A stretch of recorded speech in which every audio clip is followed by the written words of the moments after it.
parlamentarne skupščine Zveze NATO kot član delegacije. Moram reči, da je bila razprava zelo pestra, čutilo se je predvsem to protirusko vzdušje. Lahko rečem, da je po hladni vojni NATO zopet, predvsem zahvaljujoč Putinu, zelo povezan. Glavne teme so bile seveda ukrajinska kriza, Afganistan in pa islamska država ter zaveze iz Walesa. Posebno poudarjeno je bilo to, da do leta 2020 države naj dosežejo 2% BDP-ja izdatkov za obrambo in po okviru tega 20% za nakup nove opreme in pa za vzpostavitev neke vojaške industrije, ki je v Evropi trenutno zelo šibka točka. Velik poudarek smo dali islamski državi in pa problemu, ki nastaja zaradi tega. Tudi seveda v povezavi s Slovenijo. Vemo, da smo v Sloveniji v preteklosti veliko govorili o ekstremizmu. Predvsem sta bila na agendi levi in desni ekstremizem v povezavi s politiki. Videli smo kakšne slike politikov, ki so slikani bodisi z levimi, bodisi z desnimi ekstremisti. Poslanci smo veliko na terenu, bili že prej, tudi sedaj, tako da verjamem, da je tudi kakšna moja slika ali kakšna slika drugega kolega. In islamski oziroma levi in desni ekstremizem sta tista, ki sta zelo priročna za razne manipulacije. Česar se pa do sedaj nismo zavedali, je pa nevarnost islamskega radikalizma. O tem priča resolucija Združenih narodov številka 2178, ki opredeljuje nov termin, tuji teroristični bojevniki. Resolucija pravi, da so to posamezniki, ki potujejo v drugo državo, kjer nimajo stalnega prebivališča ali državljanstva, z namenom zakriviti, načrtovati, pripravljati ali udeleževati se terorističnih akcij ali izvajati in udeleževati se terorističnega usposabljanja, vključno v povezavi z oboroženim spopadom. Resolucija tudi zahteva od držav, da preprečijo rekrutiranje, organiziranje, transport in opremljanje tujih terorističnih borcev na svojih tleh. Lahko povem, da smo zahvaljujoč medijem, saj Komisije za nadzor nad varnostnimi in obveščevalnimi službami nimamo, lahko poslanci spremljali aktivnosti teh rekrutov. Vemo, da je eden izmed največjih centrov za zbiranje v Evropi ravno na Dunaju in ta pot od Dunaja do Sarajeva prečka tudi Slovenijo in ti rekruti se zgrinjajo tudi čez naše ozemlje. Države so začele že implementirati v svojo zakonodajo te ukrepe oziroma te definicije iz te resolucije. Sem govoril z nekaterimi iz drugih držav v Hagu na tej parlamentarni skupščini, zavedajo se tega problema. Ravno 2 dni nazaj sem govoril z avstrijskim kolegom, ki mi je dejal, da je v postopku sprejemanja zakon, kakršnega približno prilagamo tudi mi. Do sedaj je pa Avstrija sprejela že recimo 4 oziroma 3 ukrepe. Eden je, da so blokirali račune teh islamskih organizacij, predvsem za prihodke iz tujine. Striktno morajo mladoletne osebe pod 18 let lahko zapustijo državo samo z dovoljenjem staršev in pa seveda odvzem državljanstva v primeru dvojnih državljanstv tistih, ki jih sumijo da rekrutirajo oziroma gredo sami med rekrute. Prav tako so v Bosni in Hercegovini sprejeli dopolnitve kazenskega zakonika, kjer inkriminirajo nezakonito formiranje in pridrževanje tujim vojaškim in ostalim združbam. To so storili že 6. junija letos in sicer s kaznijo zapora od najmanj 5 let naprej. Prav tako inkriminirajo nabavo sredstev, dogovarjanje ali novačenje za neposredno storitev predmetnega kaznivega dejanja in sicer s kaznijo zapora od 1 do 10 let. Njihov kazenski zakonik predvideva blažjo kazen za storilce, ki priprečijo storitev takega dejanja. Kot veste, smo imeli zaprto sejo odbora za obrambo. Tam smo izvedeli praktično stvari, ki ste jih mediji že poročali. Vemo, da sta se 2 Slovenca, tako kot ste poročali, udeležila spopadov v Siriji. 3 so to poskušali oziroma naj bi bili tudi med rekruti. Za ostale stvari ne vemo, ker kot pravim, te komisije nimamo. Je pa stališče ministrstva oziroma ministrice bilo tudi v javnosti slišati približno tako, da ta stvar še ni tako eklatantna oziroma ni še take nevarnosti, da bi bilo potrebno spreminjati zakonodajo na tem področju in inkriminirati ta dejanja. To je približno tako, kot da vemo, da imamo nek nevaren cestni odsek in potem začnemo ukrepati, če ko se naredi, bog ne daj, kakšna prometna nesreča s smrtnim izidom. In zato v Slovenski demokratski stranki menimo, da moramo narediti vse, da Slovenke in Slovence zaščitimo pred teroristi in pred terorističnimi grožnjami. Zato smo v Slovenski demokratski stranki vložili novelo kazenskega zakonika, predlagamo dopolnitev 111. člena in sicer 111. člen, ki bo govoril o tujih terorističnih bojevnikih, 5 odstavkov in da preberem samo prvega.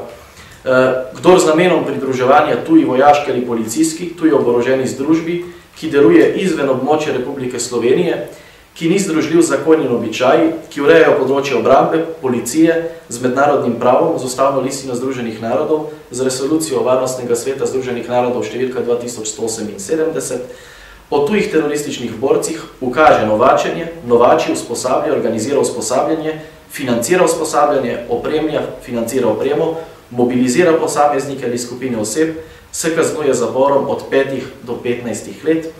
In naprej odstavek, kdor se pridruži tuji vojaški ali policijski, tuji oboroženi združbi, ki deluje izven območja Republike Slovenije, ki je usposobljena, opremljena ali mobilizirana v smislu prejšnjega odstavka, se kaznuje s kaznijo zapora najmanj 5 let.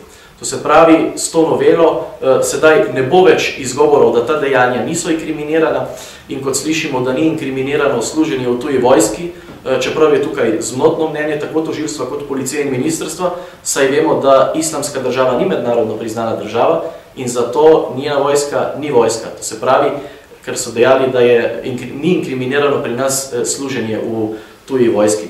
Tako da menimo, da v Slovenski demokratski stranki, da s to novelo, za katero smo prepričani, da jo bodo podprle tudi druge poslanske skupine, saj nihče ne želi, da se tukaj v Sloveniji veljamo za državo, ki podpira terorizem, oziroma da glede na to, da Evropa od nas pričakuje, ker imamo ta koridor tukaj naprej na Balkan in potem v Sirijo in Irak, da ne naredimo ničesar.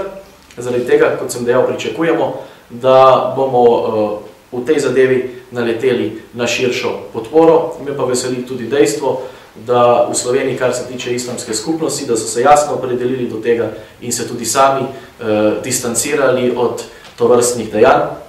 Tako da ta predlog leti striktno in izključno samo na tiste, ki se nameravajo udeležiti spopadov bodisi v Siriji, Iraku, ne samo slovenske državljanke in državljani, ampak tudi tisti, ki prečkajo Slovenijo z namenom udeležitve v spopadih v Siriji in Iraku.